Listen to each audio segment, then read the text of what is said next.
স্ত্রীকে মানসিক কষ্ট দিলে ওই স্বামী নিশ্চিতভাবে দুইটি বিপদের সম্মুখীন হবে।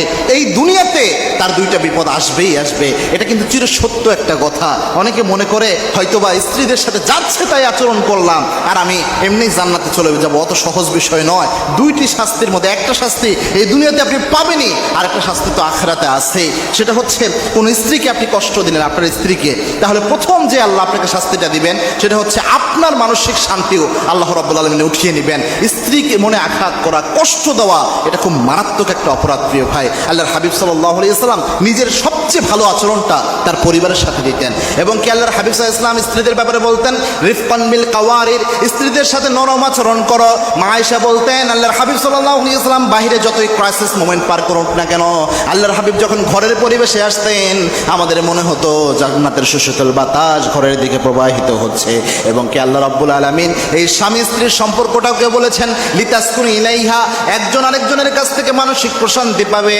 এই জন্যই আল্লাহ রাব্বুল আলামিন এই সম্পর্ককে তৈরি করেছেন। স্বামী স্ত্রী থেকে মানসিক শান্তি পাবে, স্ত্রী স্বামী থেকে মানসিক প্রশান্তি পাবে। এটাই হচ্ছে আল্লাহর নিজাম, আল্লাহর সিস্টেম। এই জন্য একজন স্বামী স্ত্রী একে অন্যের জন্য পোশাক স্বরূপ আল্লাহ রাব্বুল আলামিন উল্লেখ করেছেন। এই জন্য স্ত্রীকে যদি আপনি কষ্ট দেন এই দুনিয়াতে মানসিক শান্তি আল্লাহ আপনার উঠায় নেবে।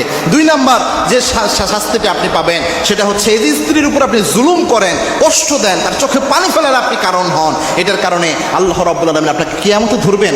স্ত্রীর প্রতিটি চোখের পানির ফোঁটা এটার হিসাব আল্লাহ রাব্বুল আলামিন in the day of judgement নেবেন। এটা খুব মারাত্মক একটা বিষয়। এবং কি স্ত্রীর উপর যদি জুলুম করা হয়, আজ জুলমু জুলমাতুন ইয়াউমাল কিয়ামা, এই জুলুমটাও কিয়ামতের দিন আপনার জন্য অন্ধকার হয়ে যাবে। আপনারা আখিরাত বরবাদ করার জন্য স্ত্রী যদি আপনাকে আসামি বানায় এটাই যথেষ্ট হয়ে যাবে। এজন্য আল্লাহর হাবিব সাল্লাল্লাহু আলাইহি ওয়াসাল্লাম বলতেন খায়রুকুম লিনিসাইকুম, তোমাদের মধ্যে ওই ব্যক্তি আল্লাহর কাছে সেরা যে ব্যক্তি তার স্ত্রীর কাছে সেরা। এই কথা বলে আল্লাহর হাবিব বলতেন আমি নবী মুহাম্মদ আমার স্ত্রীর কাছে সেরা।